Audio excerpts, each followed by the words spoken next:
Эненин арманы. Ай Алла муксун үнүмдү, айтайын арман күнүмдү, ажыдар чыгып өрт алган, ачылган 6 гүлүмдү. Күн өтпөй жашым төгүлдү, күйөткө белем бүгүлдү, убайым менен зар какшап, узаттым далай күнүмдү. Көп болду зарлап келатам, көтөрүп муңдуу жүгүмдү, келелек кезде бул кайгы, керемет жыргал турбайбы?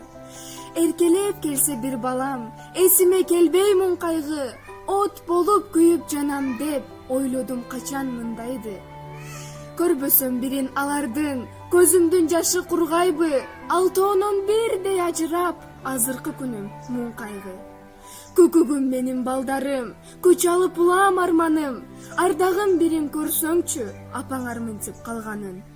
Атаңар өлүп жашымдан, азапка башым салганмын, 6 уулум бар деп силерди арка бел кылып калганмын.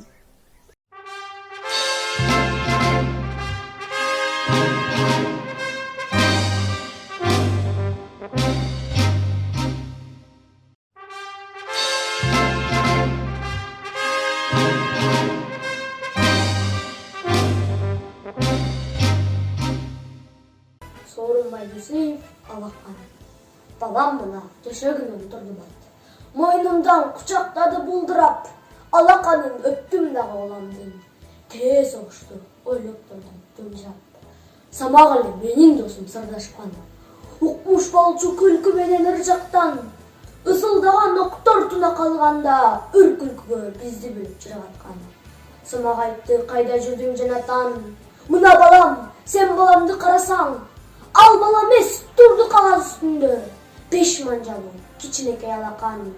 Самаганы өп аптыга, улутуңду балакандай жакшына. Ошол түнү алакандуу кагазды коюп жатты жаагынын астына. Талай өп самак ошол сүрөттү, талай жолу алмаштырдык түнөктү. Бир кыштыкка кирип бардык жоо сүрүп, түкүлдөтүп үмүтү зор жүрөктү. Бир короодо бала турат байлануу, бул не шумдук, таппай калдык айланы. Жардам сурап, бала колу эрбеңдеп, бала көзү бизден өтүп жайнады. Ал баланы биз таң калып карасак, баарыбыздан самак туура баласак, ал баланы бошотууга байлоодон аттап, буттап, чуркап кетип баратат. Ыйлап турган ал балага таңылып, жеткен кезде атасындай сагынып, кара түтүн боз топурак бурук этти, коюп койгон жоо минасы жарылып. Андан ары мен айта албай баратам, айткан сайын жүрөгүмдү канатам. Экөө тең жок, жерде жатты бир гана, куп-куу болгон кичинекей алакан. Кээде түшүп, мен торуна санаамын, көргөнүмдүн баарын эске саламын. Согуш десе көз алдыма көрүнгөн, ошондогу алаканы баланын.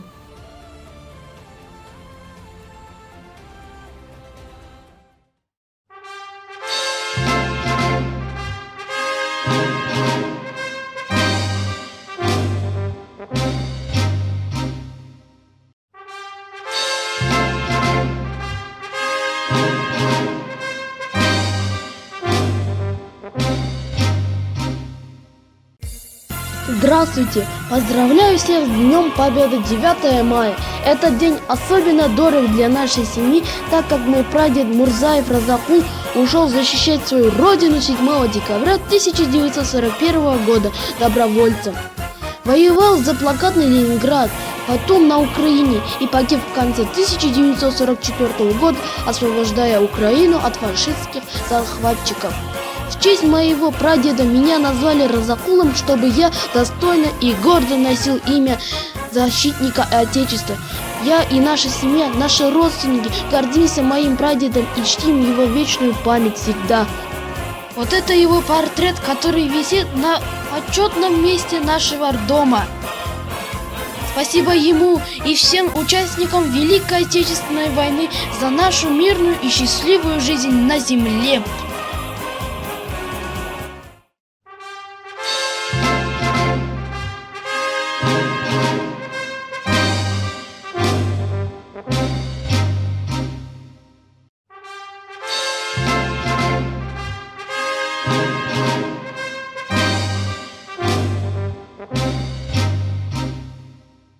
Темиркул Үмөталиев, Түбөлүк Оттой. Кеттиң эле майданга ушул жерден, кубат коюп атыңды өмүр берген, кайсы тоонун бүркүтү деп эдиби, кызыл кыргын чабуулда сени көргөн. Күйгүзүүчү чоктой болуп атылгансың, каарданган жолборстой качыргансың, баатыр сынган фашисттин башын жулган, жазай алдым огундай атылгансың. Курбалдашым согушка бирге кирген, тозок отум бирге кечип бирге жүргөн, карап турган ажыдаардан жалтанбастан, найза болуп качырган кайра сүргөн.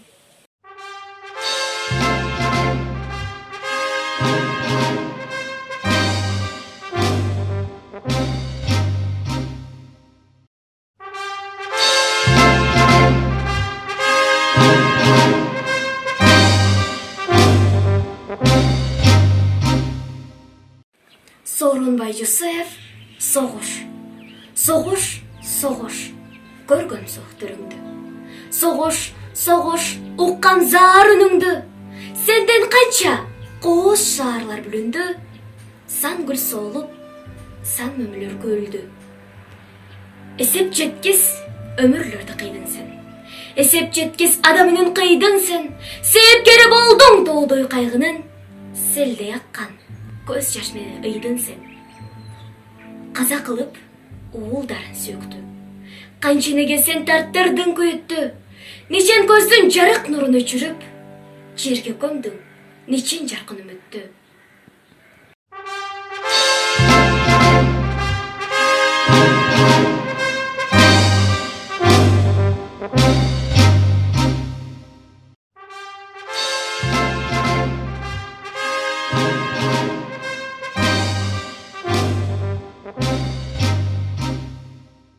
Еще тогда нас не было на свете, когда гремел салют из края в край.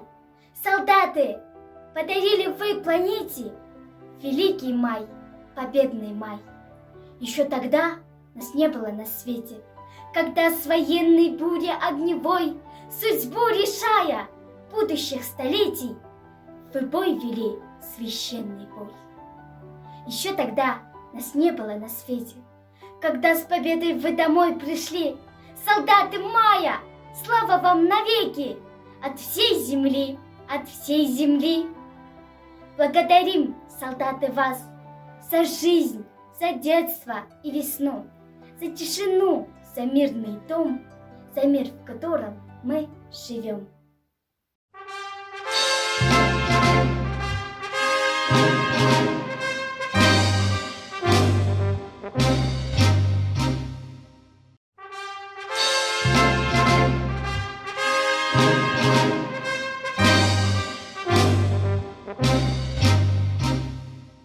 Токтоналы Шабданбаев, 9 май. Эл тилегин берген күн, эгишкен жоону жеңген күн, эрегишкен бетбактын эсебин колго берген күн. Жеңиштүү кызыл туу болуп, жер эми баатыр келген күн. Калк тилегин берген күн, касташкан жоону жеңген күн, каратып жоону талкалап, казатын колго берген күн. Каарман эрлер чалкалап, кайрылып элге келген күн. Тактыдан фашист түшкөн күн. Кан соргоч гитлер жоголуп, тамырын так үзгөн күн. Кырсыктуу душман кырылып, кылымдык согуш бүткөн күн. Жеңиштин күнүн белгилеп, жерге биз кубаныч күткөн күн.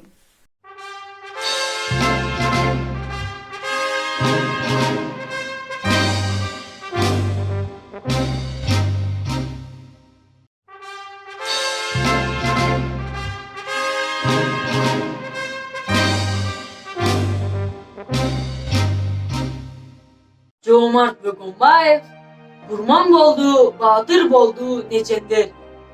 Өз балдарын көз жаш менен өлүмгө узатышты ыйлап сыздап элелер. Курман болду, баатыр болду нечендер.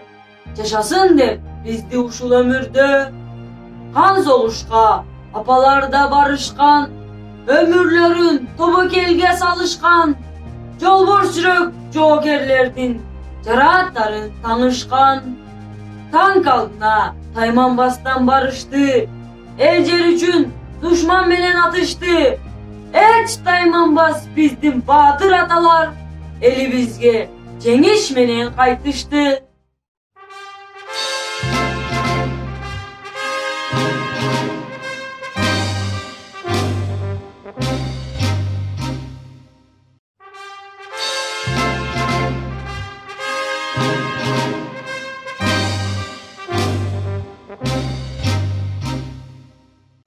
Баткен областы, Лейлек району, номер 1 гимназия жатак интернатынын 8 Б классын окуучусу Нурланбеков Ханчбек. Жомарт Бөкөнбаев, кош алото, уулум кетти майданга. Тып-тынч жаткан элиме душман келип кол салды. Бейпил жаткан жеримде каттуу согуш башталды. Узатышты, ыйлап, сыздап энелер өз уулдарын көз жаш менен өлүмгө курман болду, баатыр болду нечендер. Жашасын деп бизди ушул өмүрдө. Кан согушка апаларда барышкан, өмүрлөрүн тоба келдиге салышкан. Жолборс жүрөк жоокерлердин жара аттарын таңышкан. Танк алдына тайманбастан барышты. Эл жер үчүн душман менен атышты. Эч тайманбас биздин баатыр аталар.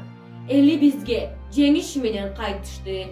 Бубак басып, аппак болуп чачыңар, уламары кетип барат жашыңар.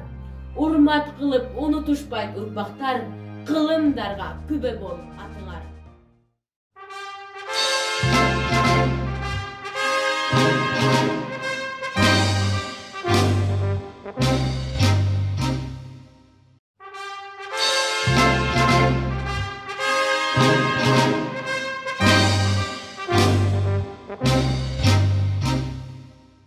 Стихотворение Степана Кадошникова «Не забывайте о войне». Не забывайте о войне, своим потомкам передайте, как гибли прадеды в огне, вы подвиг предков не предайте. Не забывайте обелиски на месте подвигов былых. Пускай война уже не близко, вы все же помните о них. Не забывайте в праздный час о тех, кто на войне остался. Гордитесь теми, кто за вас в последний смертный бой поднялся. Не забывайте никогда заплаченную ими цену. Храните в памяти, тогда не обесцените победу. Пусть шепчут в спину вам враги, забудьте след былых времен. Но прошлый опыт говорит, забыл победу побежден. Не забывайте о войне, держите флаг победой выше, наказывает жизнь вдвойне победу и беду забывших.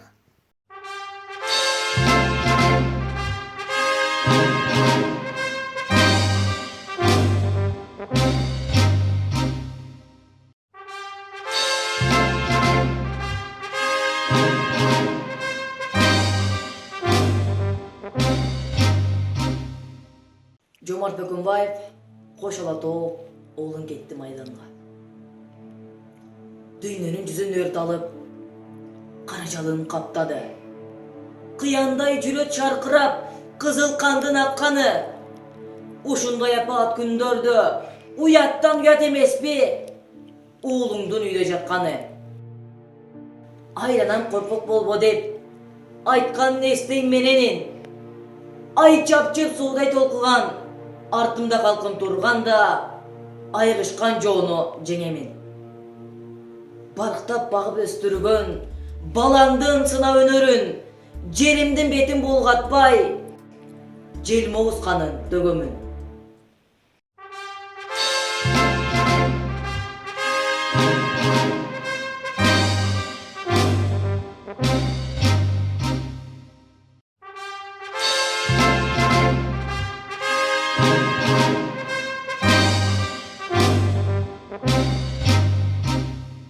Голубое небо над головой, за счастливую и спокойную жизнь мы обязаны тем, кто в 1941-1945 годах отдал свою жизнь, защищая нашу Родину. Я, Жиравашива Бибакуна Масадулаевна, посвящаю стихотворение Степана Кадажникова «Ветер войны» и скажу вам спасибо за мир. Как было много тех героев, чьи неизвестные имена навеки взяла с собою свой край неведомый война. Они сражались беззаветно, патрон последний берегли. Их имена приносят ветром, печальным ветром той войны. Порой слышны на поле боя через десятки мирных лет. Прикрой меня, прикрою, Коля, и вспыхнет вдруг ракетой свет. А Коля в этом тихом поле лежит, не встанет никогда. Лишь горький ветер нам порой напомнит страшные года. Сегодня мало кто заплачет, придя к могилам той войны. Но это все-таки не значит, что позабыли Колю. Мы помним это горе. Осталась в памяти война. И русское родное поле приносит ветром имена.